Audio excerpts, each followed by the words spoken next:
در همه جا ناله بود یا حسین کربلا کربلا در همه جا ناله بود یا حسین کربلا کربلا در همه جا ناله بود یا حسین کربلا کربلا در همه جا ناله بود یا حسین کربلا کربلا ناله کنم تا به مباشوشی کربلا کربلا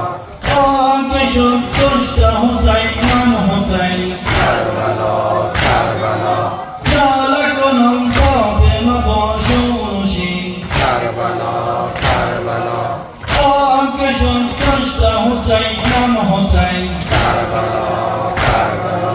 در همه جان ناله بود یا حسین یا عباس یا عباس در همه جان ناله بود یا حسین یا عباس یا عباس در همه جان ناله بود یا حسین یا عباس یا عباس فاطمه جان سوزی کشد دخترش یا عباس یا عباس فاطمه جان سوزی کشد دخترش یا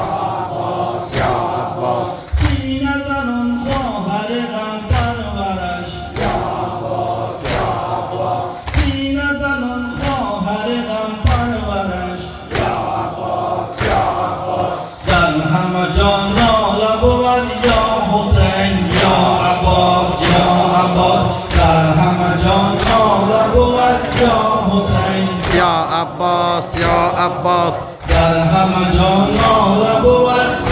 حسین یا عباس یا عباس از همه جا میشنوم این صدا یا عباس یا عباس از همه جا میشنوم این صدا عباس یا عباس تازه راز حسین شد جدا عباس یا عباس قلب فروزان ز غمش شد آور یا عباس یا عباس میشکند از در و دیوار سر عباس یا عباس در همه جا ناله بود یا حسین کربلا کربلا در همه جا ناله بود یا حسین کربلا کربلا در همه جا ناله بود یا حسین کربلا کربلا و خاتم انبیا محمد مصطفی صلوات